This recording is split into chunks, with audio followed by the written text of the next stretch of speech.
Amén. Muy bien, hermano, que Dios les bendiga en esta mañana.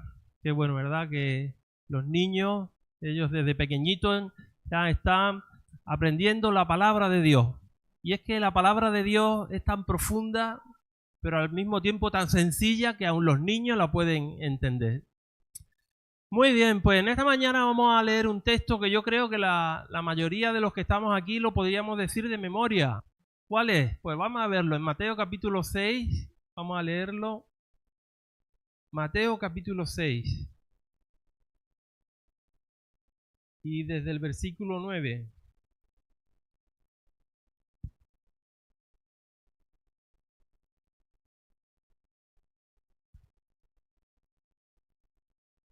Mateo capítulo 6, versículo 9, el Padre Nuestro. Dice, vosotros pues, estas son las palabras de Jesús, vosotros pues orad de esta manera: Padre nuestro que estás en los cielos, santificado sea tu nombre. Venga a tu reino, hágase tu voluntad, así en la tierra como en el cielo. Danos hoy el pan nuestro de cada día y perdónanos nuestras deudas, como también nosotros perdonamos a nuestros deudores. Y no nos metas en tentación, mas líbranos del mal, porque tuyo es el reino, el poder y la gloria para siempre, jamás, dice en esta versión. Amén. Amén, hermano, que Dios bendiga su palabra, ¿verdad? En esta mañana en nuestros corazones. En Mateo capítulo 6, en medio del Sermón del Monte, los discípulos ven que Jesús está orando y ellos entienden algo muy importante. Ellos entienden que orar no es repetir palabras. El Padre Nuestro no era una oración simplemente para memorizar, sino que era un modelo de vida para nosotros. Y dice Jesús, vosotros pues orad así: Padre Nuestro que estás en los cielos. ¿Quién está incluido en esta oración? Un padre, ¿no? Y un hijo. Quiere decir, nos acercamos a Dios como nuestro Padre. Dios no es un juez injusto. Dios no es un amo severo. Dios es un Padre bueno, un Padre comprensible, un Padre tierno que está atento a nuestras necesidades. Dios es el mejor de todos los padres, porque en Él no hay defecto ninguno. Jesús lo dijo, ¿no? En Mateo capítulo 5 dice, vuestro Padre que está en los cielos es perfecto. Los padres terrenales tenemos errores. Los hombres fallan. Fíjate el gran profeta Elías, ese hombre de fuego, un hombre de Dios, un hombre que Dios respaldaba. Sin embargo, Santiago dice que Elías era un hombre sujeto a pasiones semejantes a las nuestras. Entonces es importante entender, hermanos, de que Dios es nuestro Padre. ¿Por qué? Porque la oración que prevalece, la oración que salta este techo, la oración que llega al primero, al segundo, al tercer cielo y delante del trono de Dios, esa oración solamente es para los hijos de Dios. Y algunos dirán esta mañana, no, si todos somos hijos de Dios, ¿no? Porque ahora vivimos la época del buenismo. Ahora todo está bien. ¿Todos somos hijos de Dios? No. Amigos y hermanos, no todos somos hijos de Dios. Jesús lo dijo. Jesús dijo, vosotros, le dijo a los fariseos, vosotros sois de vuestro padre el diablo y los deseos de vuestro padre queréis hacer. Y el apóstol San Pablo le dijo a Elimás el mago, oh lleno de todo engaño y de toda maldad, hijo del diablo, enemigo de toda justicia. En el Evangelio de San Juan, Jesús le dijo, hermano, a uno de los apóstoles, a Judas, el traidor. ¿Qué le dijo? Le dijo, diablo. Entonces, ¿quiénes son los verdaderos hijos de Dios? El apóstol San Juan lo dice, hablando de Jesús, dice, a los suyos vino y los suyos no le recibieron, mas a los que recibieron, a los que creen en su nombre, les dio la potestad, les dio la autoridad de ser hechos hijos de Dios. Los que creen en Jesús, los que reciben a Jesús, los que reconocen sus pecados, esos son hijos de Dios. Y a menudo escuchamos hablar a la gente de la paternidad universal de Dios, de la hermandad, ¿no? de todos los hermanos, de todos los seres humanos, pero eso no es correcto, porque Dios no es el Padre universal de todos. Nosotros tampoco somos hermanos, todos los hombres no somos hermanos. Bueno, Miguel Río lo cantaba muy bonito, ¿no? Escucha, hermano, la canción de la alegría. Pero somos hermanos cuando formamos parte de la familia de Dios. Dios es nuestro Padre cuando Cristo está en nuestros corazones. Y alguno puede argumentar diciendo, bueno, es que Dios nos ha creado a todos. Dios nos ha creado y como nos ha creado, somos sus hijos. Pues no, porque amigo, Dios también creó a las cucarachas, a los ratones, a las lagartijas, a los murciélagos y a las serpientes. Qué grupo más feo, ¿no? Pero Dios no es el Padre de ellos. El acto de la creación no nos hace hijos de Dios. Entonces vuelvo a repetir, lo que nos hace hijos de Dios es cuando nosotros abrimos nuestro corazón al Señor, pedimos perdón por nuestros pecados y Cristo viene a ser el Señor y el Salvador de nuestras vidas. Entonces hemos visto la persona de la oración, ahora quiero hablarle acerca del propósito de la oración. Capítulo 6, versículo 10 dice, venga tu reino, sea hecha tu voluntad, como en el cielo, así también en la tierra. Hermano, la oración tiene un único propósito. Solamente tiene uno. Tú ves que aquí hay un dedo en la mano. Uno. ¿Cuál es el propósito de la oración? El propósito de la oración es que la voluntad de Dios se haga. La oración no es un ejercicio en que nosotros doblegamos la voluntad de Dios para que se amolde nuestra voluntad. Muchas personas tienen la idea de que la oración es decirle a Dios que haga algo que por lo general Dios no quiere hacer. Pero eso no es así, hermano. La oración no cambia a Dios. La oración nos cambia a nosotros. ¿O usted cree que Dios está gobernando la historia de la humanidad en base a lo que tú dices? Hermano, Dios tiene un plan perfecto. Dios es omnipotente, omnipresente y omnisciente, y el plan que Dios tiene en mente y en su corazón, ese plan Dios lo va a cumplir. Dios lo va a cumplir. Entonces la verdadera oración dice, Señor, yo no quiero imponer mis planes, yo quiero vivir tus planes. Ahora quiero que sepa que la voluntad de Dios, hermano, es buena, es agradable y es perfecta. Dios nos ama tanto que Él nunca nos va a dar nada malo. Él quiere cosas buenas para sus hijos. Y la oración exitosa se encuentra ¿dónde? En la voluntad de Dios. La Biblia lo dice. Dice, y esta es la confianza que tenemos delante de Él, que si pedimos algo conforme a su voluntad, Dios nos oye. Ahora, ¿cuál es la voluntad de Dios? Hay cosas que están claras, pero hay otras cosas que necesitamos saber la voluntad de Dios, ¿no? ¿Te ha pasado algún momento de tu vida en que tú dices, bueno, ¿y ahora qué hago, Señor? ¿Para dónde tiro? Bueno, las cosas que están claras, por ejemplo, ¿no? La Biblia dice, el apóstol Pedro dice que Dios no quiere que nadie perezca, sino que todos procedan al arrepentimiento. El apóstol Pablo le dice a la iglesia en Tesalónica, porque la voluntad de Dios es vuestra santificación. Esas cosas están claras. Ahora, hay otras cosas que no están tan claras. Por ejemplo, ¿tengo que cambiarme de ciudad para buscar un nuevo trabajo, Señor? Pregunto. ¿O debería vender mi casa y comprarme otra? ¿O voy a esta universidad o voy a aquella? Señor, ¿me caso con este chico o con esta chica o no me caso? ¿No? ¿Te ha pasado eso? ¿Estás en esas preguntas? ¿Qué hago? Hermanos, si en todos los aspectos buscamos la voluntad de Dios, la conoceremos. Porque la Biblia enseña que mientras estemos en esta tierra, Dios nos va a guiar. En el libro de Hechos de los Apóstoles dice que Jesús resucitado se le apareció a Saulo de Tarso en el camino a Damasco. Y Saulo le preguntó a Jesús, Señor, ¿qué quieres que yo haga? Y Jesús le dijo, entra en la ciudad y se te dirá lo que tienes que hacer. Ya conocemos la historia, como Dios, ¿no?, envía a Ananías y le da dirección. Hermano, usted dice, es que yo no soy Saulo de Tarso. Es que Dios a mí no me va a hablar, pero no es correcto. La Biblia dice, somos hechura suya, creados en Cristo Jesús para buenas obras, las cuales Dios preparó de antemano para que anduviésemos en ello. ¿Qué quiere decir eso? Simplemente quiere decir que Dios tiene un plan para tu vida.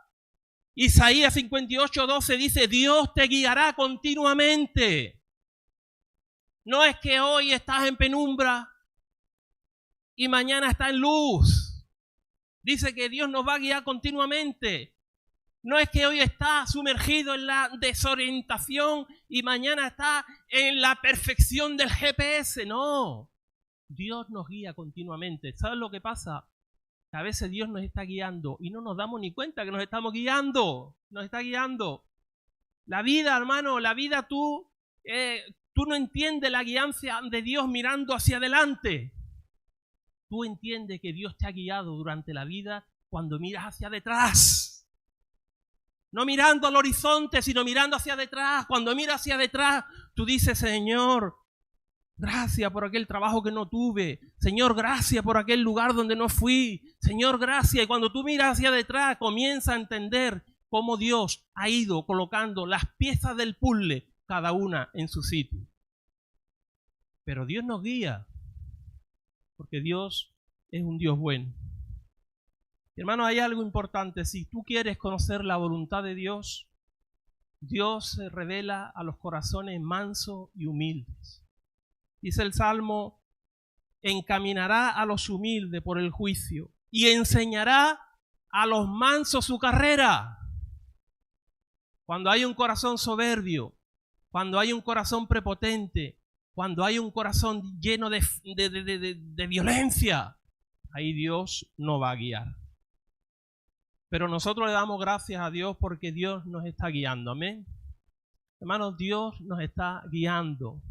Y si tú le buscas de corazón, y si tú le clamas desde lo más adentro de tu ser, y si tú le dices, Señor, endereza mis pasos, Dios va a enderezar nuestros pasos. La carne dice, no, ¿dónde está Dios? Yo no sé qué tengo que hacer, yo estoy aturdido. Esa es de la carne. Pero cuando tú vives en la presencia de Dios, tú tienes la paz del Espíritu y tú sabes que Dios está guiando tu vida. Ahora fíjate la provisión, ¿no?, que hay en esta oración. Dice, el pan nuestro de cada día, dice Jesús, dánoslo hoy. Hermano, el Señor nos está diciendo que de una manera práctica Él va a suplir nuestras necesidades. Uno de los versículos más poderosos de la Biblia está en Filipenses 4:19. Dice Pablo, mi Dios suplirá todo lo que os falte conforme a vuestras riquezas, conforme a sus riquezas en gloria en Cristo Jesús. Cuando él escribe a los romanos, le dice, el que no escatimó ni a su propio Hijo, sino que lo entregó por todos nosotros, ¿cómo no nos dará con él también todas las cosas? Hermanos, si los padres terrenales estuvieran dando continuamente, ¿qué pasaría? Pues se quedaría sin nada, ¿no? Lo mismo se queda sin nada. En cambio, Dios da de su riqueza continuamente y nunca se acaban. Al igual que el sol alumbra y no por eso brilla menos. Entonces, Dios es el Dios que suple todas nuestras necesidades. Amén. Él suple todas nuestras necesidades. Podemos acercarnos a Él y decirle, Padre, dame hoy el pan diario. Necesita pan, pídele una gaza de pan. Necesita una casa, pídele una casa al Señor. Hermano, Dios quiere suplir nuestras necesidades. ¿Y tú sabes por qué a veces Dios no suple nuestras necesidades? Simplemente porque no le pedimos. Santiago lo dice. Dice, no tenéis porque no pedís. Y vamos para acá, y vamos para allá, y recurrimos a un hombre, y recurrimos a otro hombre, y tenemos un pensamiento, y tenemos otro pensamiento, y pasa un día, y pasa otro día, y no buscamos a Dios. Dice Santiago, ustedes no tienen porque no piden. Pero cuando uno le dice a Dios, Padre nuestro, dame el pan cada día, Dios te va a dar el pan. Amén. El pan. Quizás no te vaya a dar un Lamborghini. Bueno, un Lamborghini, ¿para qué quieres un Lamborghini? Hay algunos que alquilan un Lamborghini y se matan con el Lamborghini, porque no tienen control del Lamborghini, ¿verdad, Antonio? mismo te lo da, no lo sé. Pero Dios te puedo garantizar que el pan nuestro de cada día te lo va a dar. Porque Él es un Dios bueno. Ahora quiero que miremos, hermano, el perdón, ¿no? Dice, perdónanos nuestras deudas, como también nosotros, dice, perdonamos a nuestros deudores. A veces la oración no es respondida porque los que oran no son hijos de Dios. Claro. A veces la oración no es respondida porque no se ora en la voluntad de Dios. A veces la oración no es respondida porque no se ora, obviamente. No, ¿cómo te va a responder si no está orando? Y además, hermano, nuestras oraciones a veces no son respondidas porque hay pecados sin confesar y sin arrepentimiento en nuestras vidas. Entonces, junto con pedir lo que necesitamos, debemos recordar que necesitamos perdón. Por eso Jesús dice, orad, perdónanos nuestras deudas. Y yo quiero darle una promesa que le va a gustar de la promesa. Está en conexión con la oración. En el Salmo 66, 18 dice, si en mi corazón yo hubiese consentido la iniquidad, el Señor no me habría escuchado. Dios, hermano, le dijo al profeta Samuel, el hombre mira lo que tiene delante de sus ojos, pero Dios mira el corazón. O sea, lo que nosotros mostramos por fuera es importante, ¿no? Hombre, es importante cómo vestimos. Nosotros somos de otro mundo, diferente. El pueblo de Dios es diferente. Lo que hay por fuera es importante. Las costumbres. Pero lo que hay por dentro también es importante.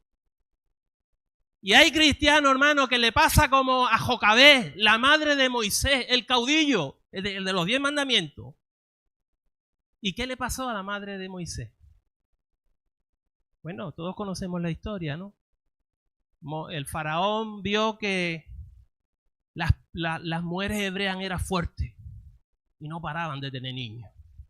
Y venga niño, venga niño, venga niña. Y dice Faraón, aquí os cortamos el chorro dentro de nada, va a ver aquí más hebreo que egipcio. ¿Y qué hizo? Todos los niños que nazcan hay que matarlos. Y Jocabed, la madre de Moisés, por esa época había tenido un niño, que era Moisés. Y entonces dice, voy a coger una canastilla de junco y la voy a preparar, le voy a poner brea, le voy a poner lo que hace falta para que flote. Y dice que metió al niño, a Moisés lo metió dentro de la canastilla y fue al río y dejó al niño allí a la orilla del río. Entonces la canastilla se iba alejando, pero ella seguía mirando a la canastilla. El corazón de ella, ¿dónde estaba? En la canastilla, ahí estaba. Ahora, ¿por qué digo yo que hay cristianos que se parecen a la madre de Moisés? Hermano, porque por fuera lucen bonitos, ¿no? Por fuera. Ya no me emborracho, ya no fumo, ya no voy al bingo, ya no me voy con mujeres, ya se supone no veo películas pornográficas en el Netflix o escenas pornográficas, se supone. Y por fuera todo está muy bien, pero el corazón sigue mirando al pecado. Sigue mirando la canastilla. No, yo ya eso no, pero el corazón sigue gustándole el pecado. Sigue observándolo, sigue recreándose. Y hermano, la Biblia lo dice, que ese tipo de corazón, Dios no va a responder esas oraciones. Ahora, la buena noticia es que cuando uno busca a Dios, el Evangelio es poder de Dios para salvación y Dios nos cambia cuerpo, alma y espíritu. Uno no tiene que vivir arrastrado por el pecado, porque el pecado no se enseñoreará más de nosotros, porque no estamos bajo la gracia, sino bajo la ley, no. Estamos bajo la gracia. Y la ley del Espíritu de vida, dice Pablo, me ha librado de la ley del pecado y de la muerte. Ahora ya no tenemos por qué ser arrastrados por el infierno ni por el pecado. Pero hay que estar cerca de Dios. Porque la fuerza viene de Dios, hermano. Aquí no es cuestión de decir ya no peco, no. Aunque tú digas yo no peco, tu carne, la cabra tira al monte. Ahora, cuando tú estás lleno del Espíritu Santo, cuando tú vives en la presencia de Dios, cuando tú estás comiendo de la palabra de Dios todos los días, cuando llega el pecado, tú le pegas 3 patas al pecado y al diablo y tiene que huir de ti. Amén.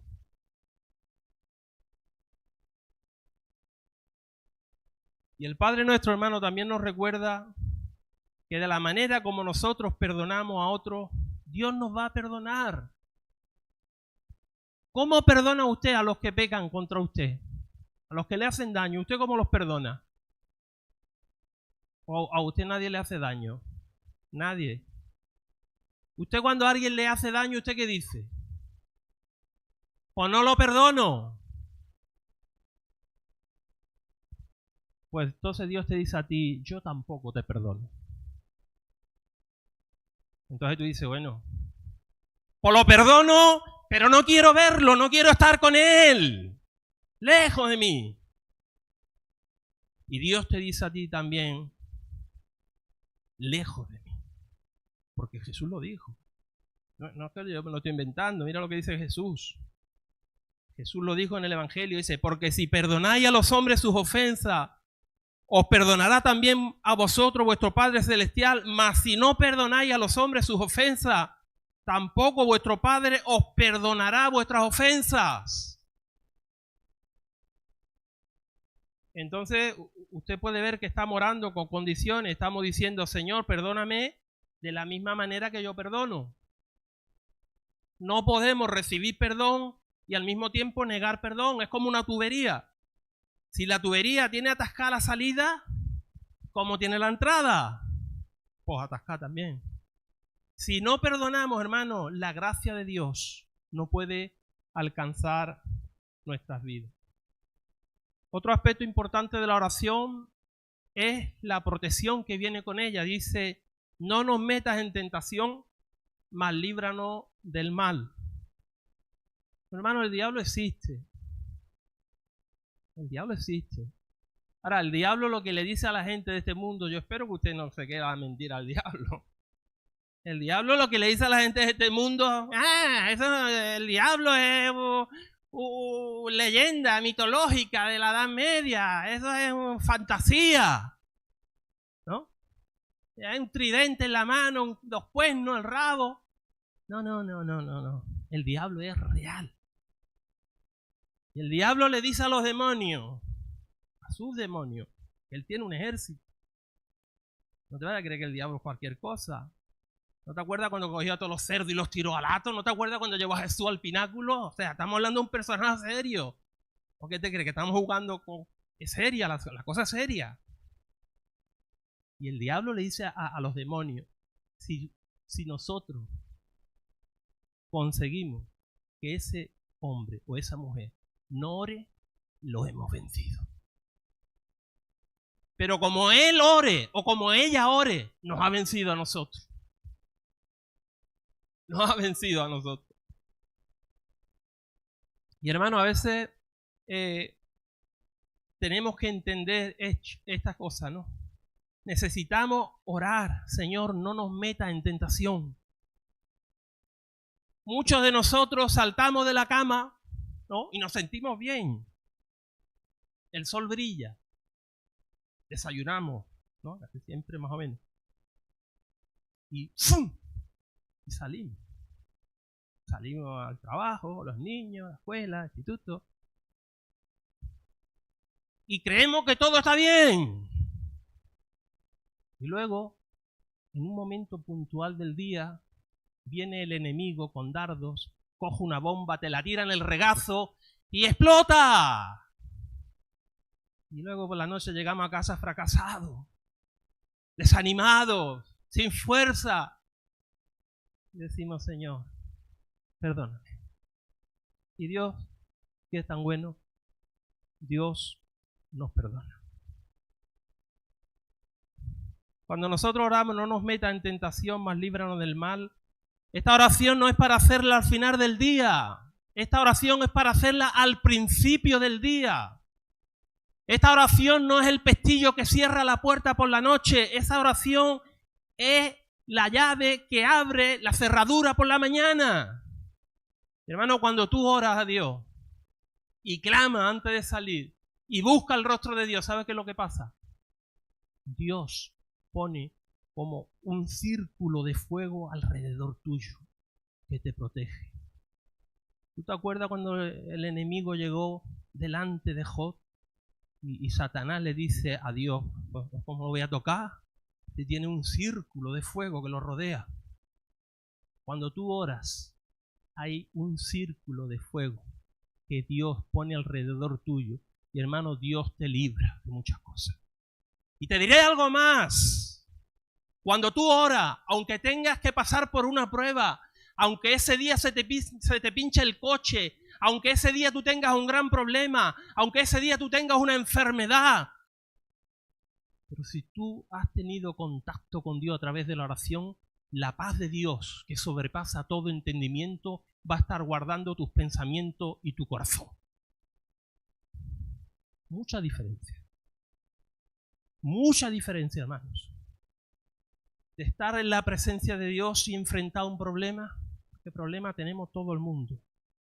A no estar en la presencia de Dios y enfrentar un problema. La turbación, la inquietud, la desesperanza, la amargura, las lágrimas. Parece que el mundo se va a acabar. Pero cuando tú estás cerca del Señor, tú dices, Señor, gracias, porque tú eres soberano. Uy, tampoco. Como hemos cambiado de púlpito, ahora por poco cambio hasta de zapatos. Cuando tú oras, entonces, hermano, hay bendición. ¿Cuánto le dan gloria a Dios? Esto es peligroso.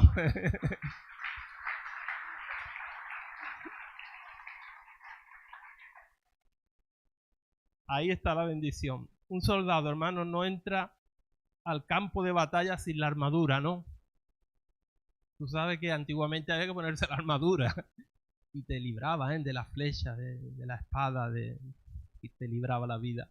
Efesios 6 habla de la armadura de Dios. Cada día tenemos que vestirnos con la armadura de Dios. ¿Amén? Y eso va a impedir que el enemigo nos zarandee. Y lo último que quiero compartir con usted en esta mañana es la alabanza de la oración modelo que Jesucristo nos enseñó. En Mateo capítulo 6 dice, versículo 13, porque tuyo es el reino, el poder y la gloria por todos los siglos. Así termina el Padre Nuestro. Pero escucha, hermano, es muy curioso porque también comienza con una alabanza. Comienza diciendo, Padre Nuestro que estás en los cielos, santificado sea tu nombre. La oración poderosa comienza con alabanza y termina con alabanza. Usted sabe que cuando ya estemos en el cielo, el Padre Nuestro, no te asustes por lo que te voy a decir, pero te va a sonar raro, pero te lo voy a decir. Cuando estemos en el cielo, el Padre Nuestro será inútil casi en su totalidad. La oración del Padre Nuestro ya será casi inútil. Y mira que es importante ahora, ¿no? Esta oración nos libra, nos trae mucha bendición, pero cuando estemos arriba, será casi inútil. ¿Por qué? Porque en el cielo no necesitaremos orar para que se nos dé el pan nuestro de cada día, porque allí no habrá hambre. En el cielo no tendremos que suplicar que Dios perdone nuestras deudas, porque allí no habrá pecado. Y en el cielo no tendremos que decir que Dios nos libre de la tentación, porque allí no estará la serpiente antigua, el tentador, ni el diablo para tentar nuestras vidas. Pero hay una cosa que vamos a hacer en el cielo y que estamos haciendo ahora, y es decir, Padre nuestro que estás en los cielos, santificado sea tu nombre. Venga a nosotros tu reino, porque tuyo es el imperio por los siglos de los siglos. Hermano, la alabanza no va a terminar en el cielo. ¿Usted alaba a Dios? ¿Mucho o poco? Mucho, me alegro. Qué bueno. Alguien dijo, ¿verdad?, que nosotros necesitamos quitar unos cuantos gemidos de nuestras oraciones y meter unos cuantos aleluya. ¿Por qué? Porque, hermano, la oración, cuando llega delante de Dios, entra en el trono, agarra algo, ¿ha visto esa maquinita que hace así? Y ¡pum!, se lo lleva. Pero la alabanza llega delante de la presencia de Dios y lo deja todo ahí. Amén. Necesitamos alabar al Señor. Gloria a Dios. La alabanza entra en la presencia de Dios y lo deja ahí. La adoración, la alabanza es uno de los actos más puros de la religión, hermano. La alabanza es uno de los actos más puros de la religión. Cuando tú oras, ¿sabes a quién te parece? Cuando tú oras te están comportando como un hombre o como una mujer. Pero cuando tú adoras, te estás comportando como los ángeles. Porque los ángeles adoran continuamente a Dios. Dicen que la alabanza es la música del cielo y una obra digna de los santos. Y la Biblia dice que Dios habita en la alabanza de su pueblo. Amén. Gloria a Dios. ¿Cuánto le dan gracias a Dios por el Padre Nuestro? Yo sé que alguna persona ha venido hoy aquí, ¿verdad?, por primera vez. Pues mira, amigo, cuando Jesucristo enseñó el Padre Nuestro en la Biblia, Él nos mostró que Dios quiere ser nuestro Padre. Dice, Padre Nuestro. ¿Qué significa Padre Nuestro? Significa que en el reino de Dios hay un lugar para ti. Pero tenemos un problema. Aquí está Dios. Aquí está tú. Y aquí está el pecado. Y amigo, el pecado te separa de Dios. ¿Quién ha pecado? Todos hemos pecado. Unos gritan mucho, otros gritan menos. Unos visten de una forma, otros visten de otra forma. Unos tienen mucha ética, mucha moderación, son muy esmerados a la hora de hacer las cosas, disimulan bien. Otros son menos, pero escucha bien lo que te voy a decir. Un barco cargado de oro se puede hundir igual que un barco cargado de estiércol.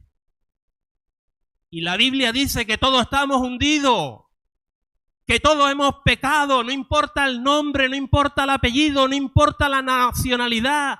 Todos necesitamos que Jesús perdone nuestros pecados. Porque es lo que nos separa de Dios.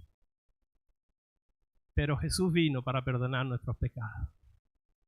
La Biblia dice que si confesamos nuestros pecados, Dios es fiel y justo para perdonar nuestros pecados y limpiarnos de toda maldad.